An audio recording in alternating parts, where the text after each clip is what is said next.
You're on the cusp of being the first female nominee of a major party. What does that mean to you, and how are you reflecting on that? You know, Dan, I am really just so focused on all the states that are voting tomorrow. That is my singular focus. Is it setting in that you might be making some serious history tomorrow?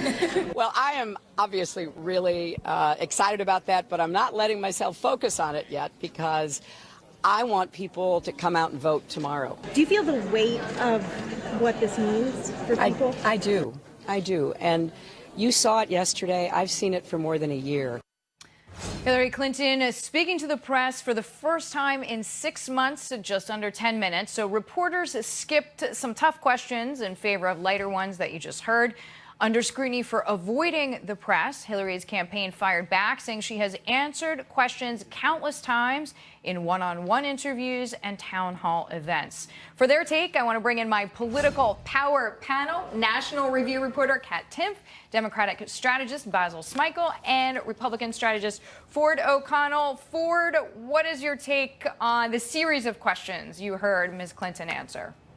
Well, the media whines that Clinton hasn't held a press conference in 6 months and then asked 8 of the biggest, most ludicrous softball questions of all time, 3 about whether or not she could possibly be the first female president, 2 on an Obama endorsement, and 3 on Sanders. What about an IG report? What about the weak jobs report? There are lots of questions to ask that are pertinent to the election and to the American people, and they basically just chose to back the preferred candidate. Ironically, they also asked a similar question to Bernie Sanders and said, well, if you don't concede after California, aren't you being sexist? Let's be honest, the media's in the tank for Hillary. All right, in the tank. So, Kat, does this speak to being in the tank or what we would call a pre-produced event, meaning Hillary will do press with these reporters but answer only this type of question? Absolutely. I watched because that's the kind of interview she's been doing, talking about one-on-one interviews. She was interviewed on, what was it, Lifetime? She did an interview on Lifetime, which the whole thing was just like vomit-inducing. And it was the same kind of questions that she was, that is not a weak word. I watched it, okay? That's not too strong a word.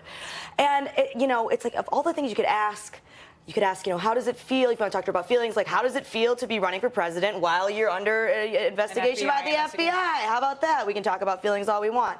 But it's sickening, and it's going to continue because, she'll just take herself away. She's playing hard to get, and she's winning. And we should all know that game by now.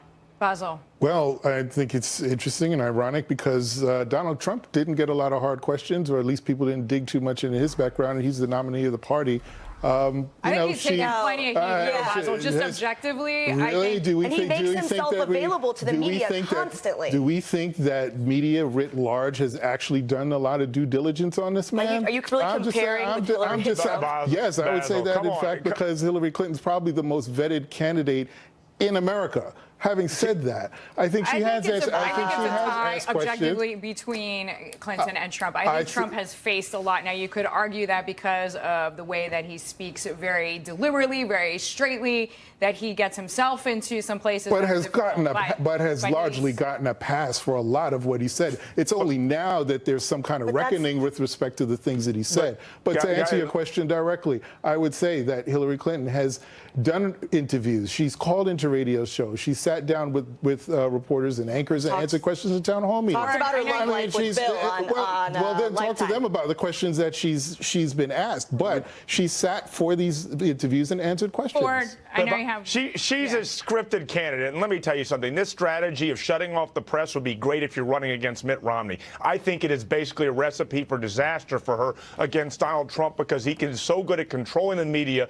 and wagging the media dog. She rides the tail, and she's reactionary. I'm going to promise you that if this keeps going and she continues with this strategy, something big's going to come up, and she's going to find a way that she can't drive the news because she's been inaccessible and scripted the entire time. I think this is bad news for Hillary Clinton. All right, Ford, Basil, Kat, I know you're going to be with me in a little bit. We just want to update our viewers on crude. There was a big move. It settled above a key level, $50 for the first time in 11 months.